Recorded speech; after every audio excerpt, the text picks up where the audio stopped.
Assalamualaikum warahmatullahi wabarakatuh. Apa kabar semuanya? Alhamdulillah, bersama Salsabillah. Allahu Akbar. Alhamdulillahirrabbilalamin. Kita bertemu kembali dalam video pembelajaran fikih. Nah, fikih hari ini sudah masuk ke pelajaran 6 ya, yaitu tentang zakat perdagangan dan uang. Nah, sebelum kita mulai belajarnya, yuk kita membaca doa belajar terlebih dahulu.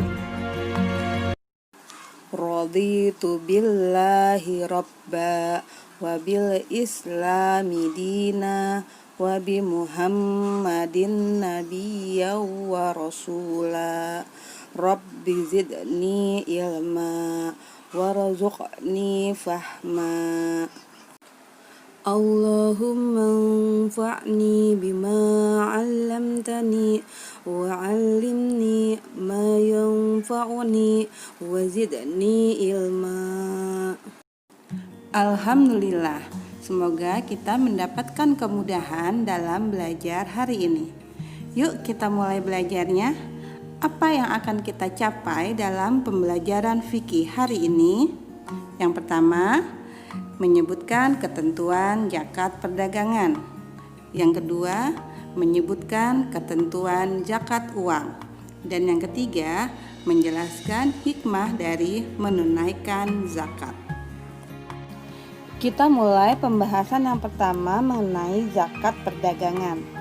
Perdagangan atau perniagaan dalam bahasa Arab disebut tijarah. Harta perdagangan adalah harta yang didapat dari usaha berdagang seperti mempunyai toko, warung, atau pabrik. Nah, segala usaha yang hasilnya dapat dinilai dengan uang termasuk jenis perdagangan ya. Usaha perdagangan wajib dikeluarkan zakatnya apabila telah mencapai haul dan nisab. Siapa yang masih ingat artinya nisab? Ya benar, nisab artinya batas minimal harta yang wajib dikeluarkan zakatnya. Sedangkan haul adalah satu periode masa berlangsungnya suatu usaha atau masa disimpannya harta. Bagaimanakah haul dan nisab pada zakat perdagangan?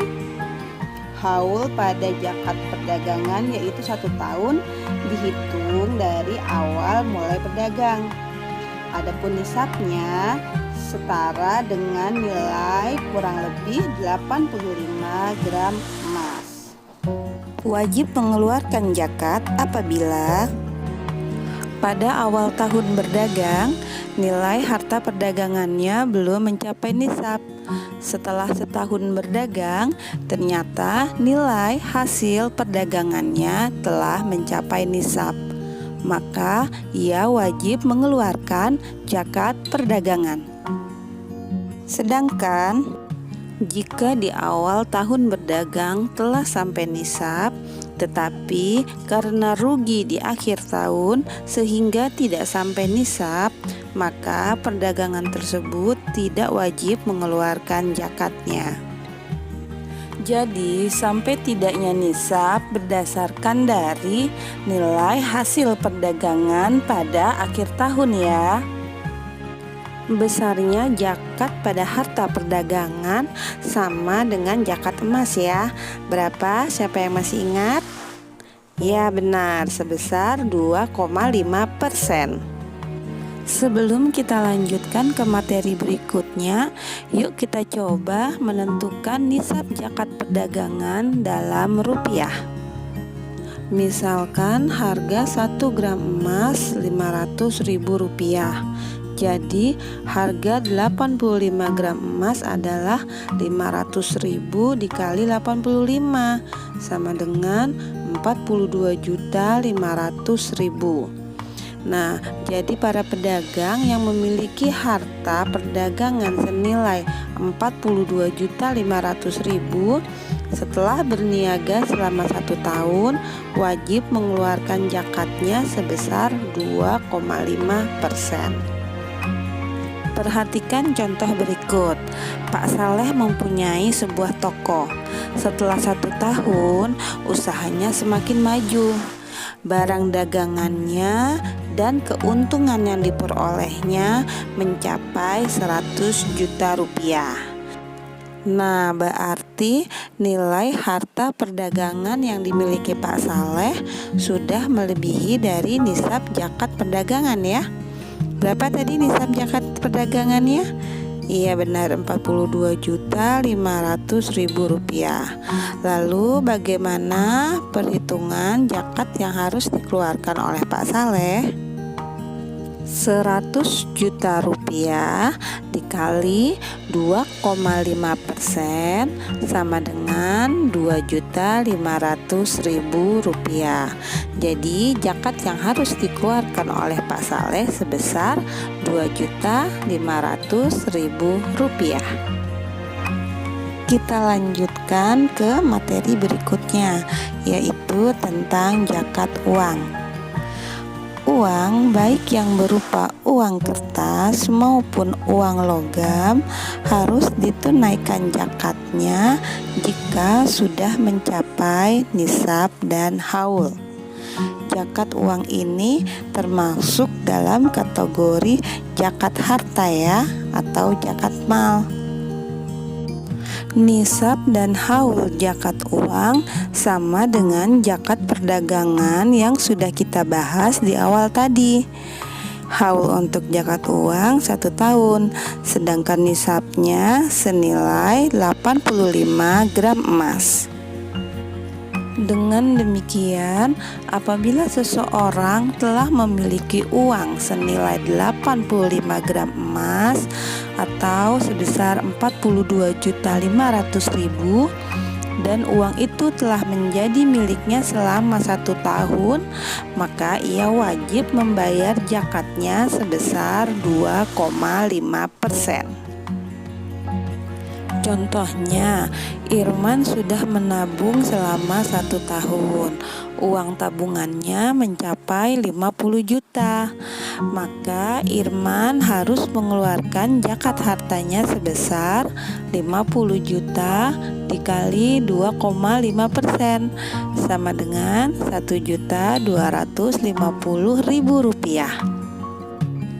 Alhamdulillah, kita sudah mempelajari berbagai macam jenis zakat, mulai dari zakat fitrah, zakat mal, zakat hewan ternak, zakat pertanian, zakat emas dan perak, zakat perdagangan, dan zakat uang.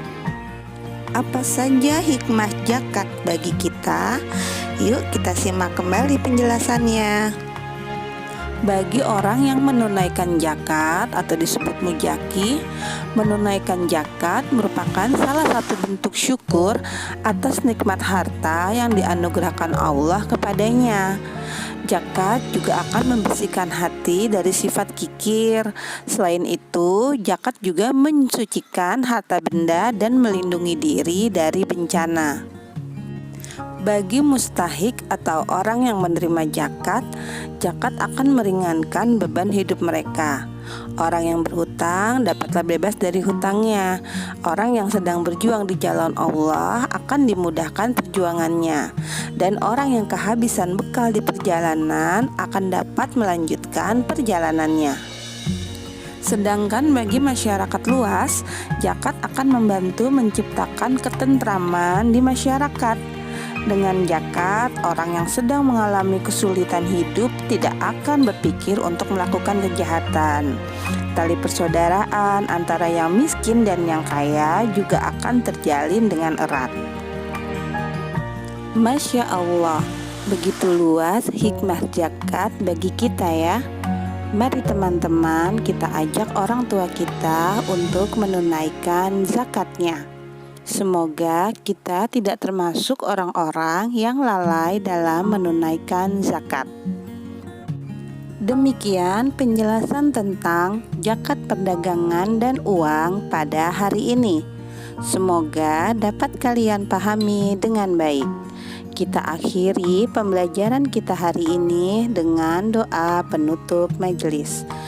Subhanakallahumma wa bihamdik, asyhadu an la ilaha illa anta, astaghfiruka wa atubu ilaik.